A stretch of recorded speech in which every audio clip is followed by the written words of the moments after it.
Greetings, everyone. Hi there.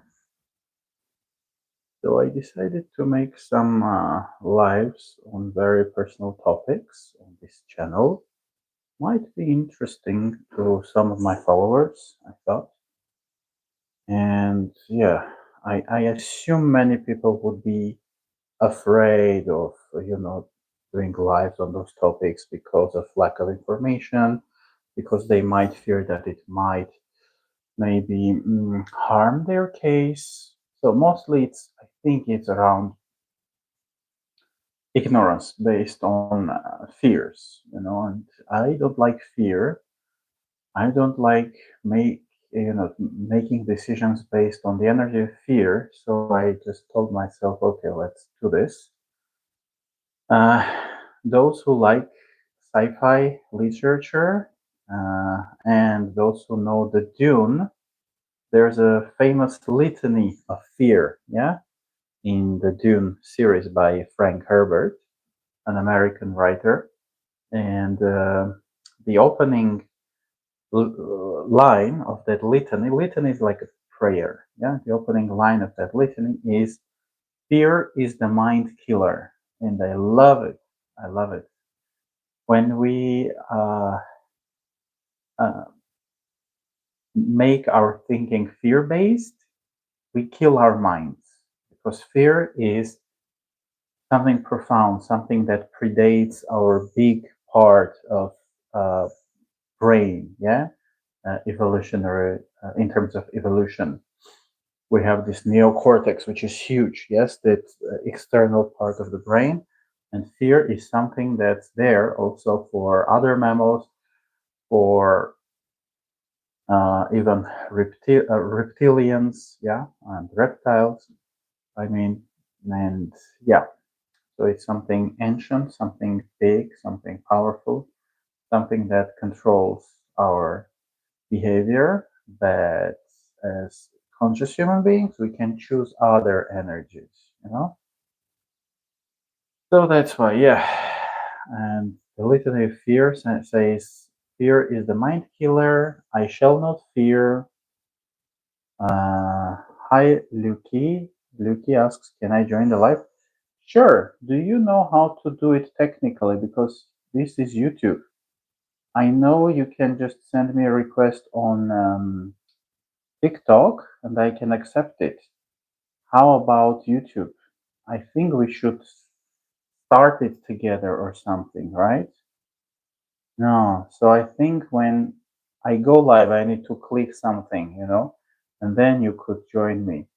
So what we can do is find me. Do you use Telegram? You can find me on Telegram, and we could maybe arrange something through Telegram. Telegram, WhatsApp. So, okay, you're saying okay. I cannot write a comment on, yeah, my own channel. So, okay, my Telegram nickname is SEVAK uh, underscore NI. Okay, Sevak, that's my first name, SEVAK, Sevak underscore NI. Okay, so find me, and yeah, let's try to arrange something later. Okay, that's it. Okay, so uh, Hayden, yeah, he's kind of mean, but it's also funny. You can practice the moon landing. Bullies are often bullied themselves. So when they bully, it's about running away from their own pain, from their own trauma. And when I see a bully, I'm like, okay, I see you. I understand what you're doing here. So, you know, mostly I pity them and I don't give them my time. Okay. So let's get back to the main topic. And I hope you got my Telegram, Luki. So we could try something. Okay. Now, uh,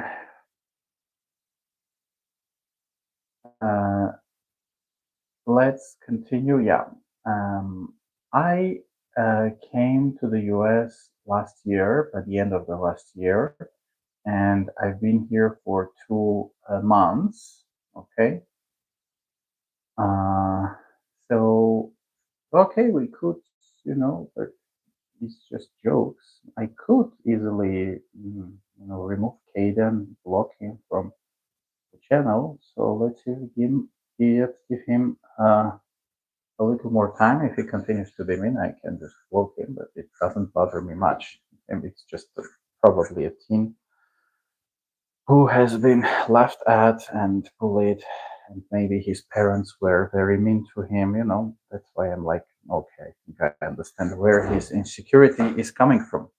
So I will just ignore his comments for now. If it gets ugly, we'll just say goodbye to him. Okay. Now, yeah, I've seen this process of Trump's inauguration. I wasn't there when the elections were taking place, but those fears, concerns people had, I saw that, and even some. I'm not sure. Yeah, maybe I could say attorneys, but maybe paralegals. People who work in the area of legal advice. Some of them were also unsure what will come with Donald Trump, and some of them would say things like, "You should, if you consider applying for asylum, you should do it as fast as you can before Donald Trump gets inaugurated, because we don't know what things he would sign. Yeah, directives. What directives would he sign? So some people were very afraid of that, including in the community of legal service providers. Yeah, and now deportation.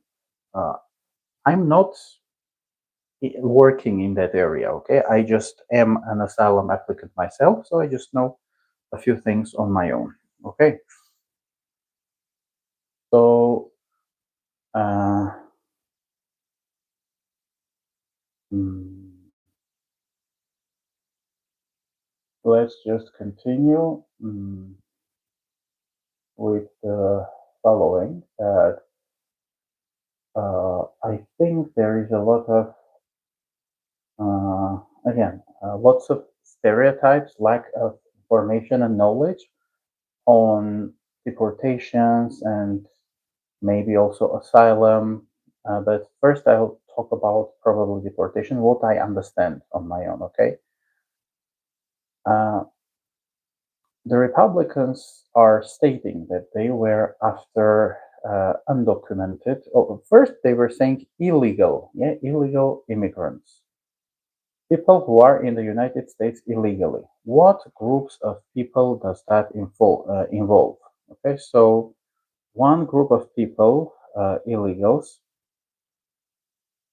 is people who were ordered to leave the United States, but they didn't abide by that court decision. Yeah, the court, they were in some hearings, in some legal procedures, and the court told them, you have to leave the United States. Yeah. Maybe the person was applying for asylum or for some other status, and the court said, no, we're not believing you. Your case doesn't seem legit to us. So, yeah, we're not granting you asylum, but the person remained in the United States. That's one group of people, yes, who are illegally in the States if they receive that decision of the court and they do nothing. They do not protest, legally protest. I mean, yeah, they do not try to, I don't know what it's called, overthrow or get another decision by another judge. Yeah, they just don't do anything. So there are some legal mm, maybe dates, like within 2 weeks, within 3 months. I don't know. You have to do something. If you don't do anything, then it means you agree with the decision. Yeah, hi, touchdown, hello. So that's one group of people who are at risk. Uh, Another group of people is suppose you came to the US with a tourist visa and your tourist visa got expired within 3 months, 6 months, yeah, depending on how much time you were given by the officer.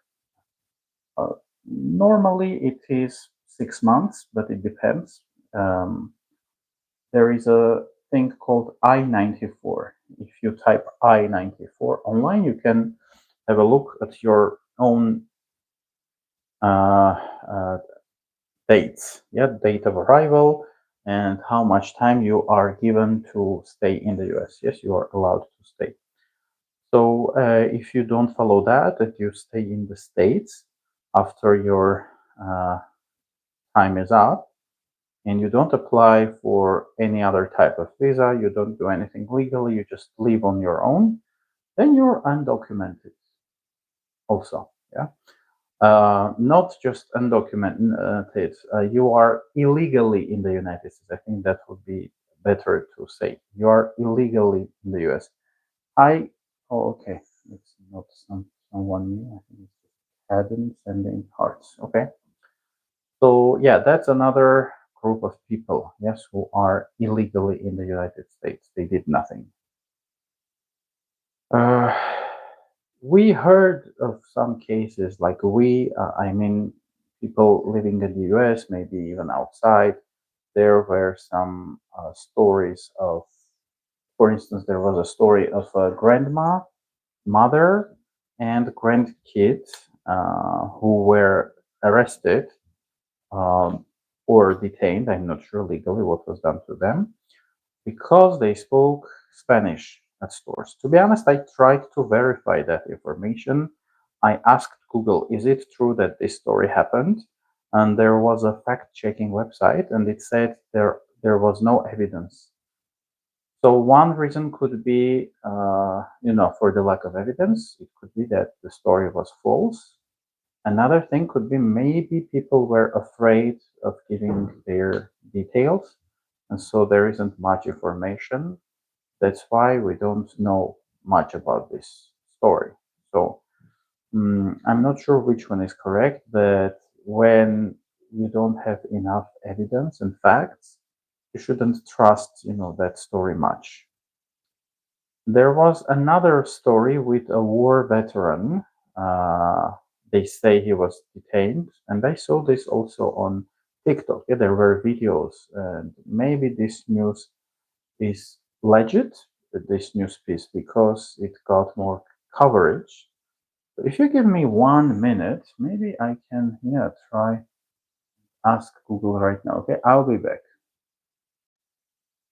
Okay, so I checked it. Yeah, seems it is legit. There's a news agency, media outlet called Newsweek.com, and that information was on their website. Actually, those people can later sue the government, like if they are detained by ICE and they did nothing wrong. Yeah, they were not aggressive. They didn't try to run away or something. They can later sue those ICE officers and get some uh, compensation, yeah, for what they had to go through. So there are some excessive things, yes, that are happening.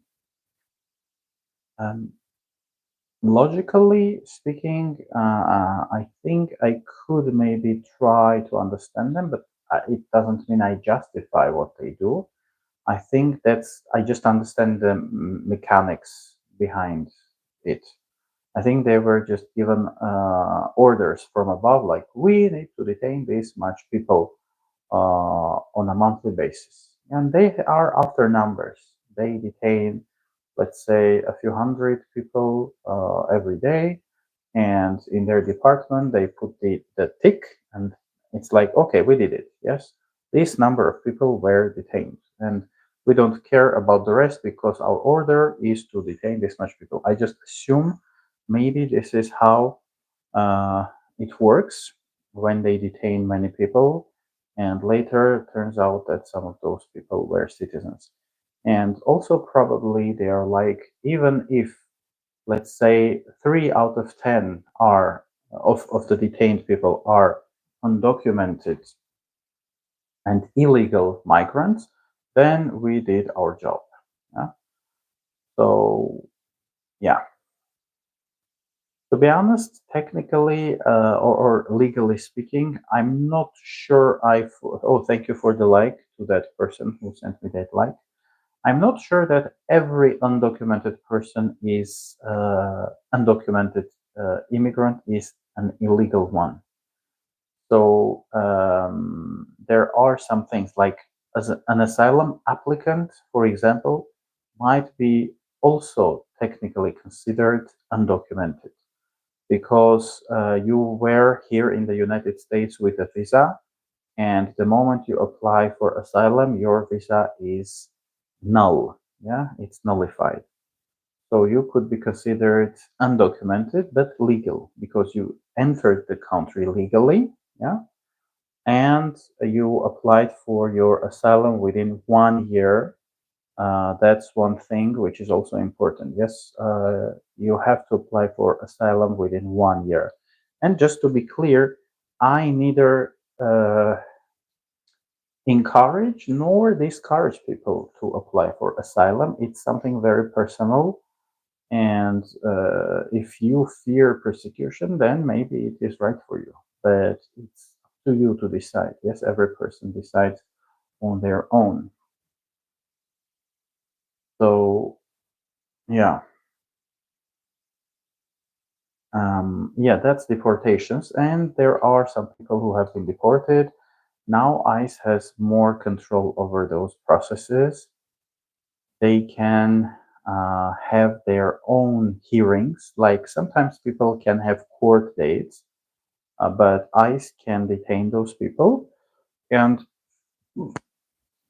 they can arrange their own hearings independent of the court system. And there is one process which is called something like, okay, I cannot remember the legal name for that, but um, proof of fear. It's not called like that. I'm just, trying to get the closest synonyms. So it's an interview process during which you need to prove ICE that you are afraid, you're fearful of returning to your home country. Something happened to you, maybe, or maybe you have credible, like realistic fear that something may happen, may be done to you if you are deported back to your country. So if you prove to them that it's the case, if you successfully prove them that you shouldn't be sent back, then you can be allowed to remain in the country. But um, right now, the thing is, they can keep you arrested for the whole process, okay, of your asylum case. So you might spend months or maybe theoretically a few years in some detention centers while waiting for yet another appointment and other legal procedures and proceedings. Okay, so that's how it may work. If you have already applied for asylum and if you entered the country, the United States legally, then you don't have to be very fearful. And what I was told and what I saw on videos on TikTok, which are sometimes made by non-profits, by attorneys, and paralegals, is um, you should have your receipt notice from the USCIS office. That's the office that gives you that takes your asylum case, yeah, and examines it. So that paper that says, okay, you have an asylum case with us, yeah, that is important. Mm. Me also, I have my I-94 with me, form with me, which just shows when I entered the United States, that it has a special number with which they can check that it's legal, it's done legally, etc. So I also carry that with me in case if I'm asked by those people, I could show them that as well. Okay. Yeah. What I could also say about this topic, deportations, and in the United States, of course, there are some criminals who are immigrants, and there were terrible cases like someone was burned alive, yeah, at the metro in New York, I think. However, what I heard is when you look at the crime rates, majority of crimes, actually the majority is not committed.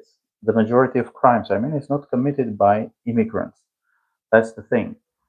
So it's nice that the new government tries to instill or not even fear but order. They try to make things better. But a lot of people who shoplift, steal, kill, those people are citizens. So if your priority is making businesses and people safer, then it doesn't make sense to go only after immigrants. As one auxiliary tool, yeah, that's completely fine. Yes, and especially if you have the data, like I, as an individual, I don't have that data, and I think you probably have to be a citizen and also know some legal things to be able to access that data. Some of it can be open, yeah, it can be public, but other bits of data can require, certain permissions. So I'm not sure how much that crime scene will change. Some change should happen, and personally, me, I'm completely okay with uh, some, criminals who committed crimes repeatedly, and who don't care about legal processes and stuff, who were ordered to leave or who are going to get at it again, like rape, murder, steal, etc. Yeah, they should be, out of the country. But how about the citizens? That's the problem. So that's the first part about detention. And asylum, I'll just give some very general information.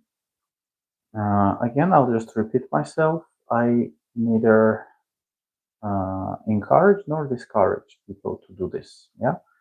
And as an asylum applicant myself, I would say that those people who choose to seek asylum, they sacrifice a lot. It can be material stuff if you have some property, car, house, apartment, etc. So that can be material stuff. That can be status, like if you have a position, a social status, maybe you're a member of some organizations in your home country, etc., etc. People know you, people can hire you, they can come, to you for your advice, etc. You deprive yourself of all of that. So, seeking asylum can mean sacrificing a lot of things. And it's not something that people are keen to do. Yes, normally, if you're fine, if your life is good, if nothing threatens you, then why would you do that? Why would you, refuse your stuff and lose your friends and kind of in your mind understand that you might not be able to see your family and friends for many years, yeah, or forever, and decide to go through this whole thing, the asylum thing. So it can be a very very serious step in one's life. seeking for asylum. So psychologically, physically, mentally, materially, you should be ready for it. And I didn't know a lot of stuff about, seeking asylum. And also, I learned after, I think, after applying for asylum on their website, when I got some notifications, I think it's there, something that states that you should wait for 150 days until you get some you can apply for permission to work. It's called some clock. What clock? I don't remember the legal term. And then you have to wait after you apply for the permission to work in the US. You also have to wait for 30 more days before you can legally be employed in the US. So, legally speaking, when you apply for asylum, you need to be ready to be unemployed in this country also. So, for those of us who have a family member, a relative, good friends, or maybe some savings, it can be easier. But for those who have almost nothing, no people, no money, nothing, it can be very heavy, very hard and problematic. Of course, there are some places where you can get food, yes, pantries. Churches do that, some organizations do that. And there are some shelters, but usually those shelters are overcrowded. And especially when things like wildfires happen, it means more, people in shelters and higher prices for renting rooms and stuff. So those things need to be considered as well. Uh, Again, there is a website called USCIS through which you can apply for asylum. They have a form online, but you have to be very conscious, very careful. Actually, I downloaded their asylum form um, before I applied for asylum for a friend of mine, a transgender woman who has gone through a lot in her life. She was beaten once. Some conservative man hit her so hard that she lost several teeth. Just for being transgender, just for being feminine, for being biologically male, but identifying as a woman. And I was like, okay, can she apply for asylum while not being in the US physically? So in that application form, I saw some paragraph that stated that you have to physically be in the US for applying for asylum. So if you're outside the US, you cannot legally apply for asylum. Yeah? I think there is some other process through the United Nations. You can become a refugee in your own country, if I'm not mistaken. Yeah, but it can also mean years of living in refugee camps in your own country, years of waiting, etc., etc. So you have to be ready for such stuff too. If you feel like you cannot live safely in your country, in some places the UN has some offices. You can go there and apply for that and get that refugee status, and sometimes be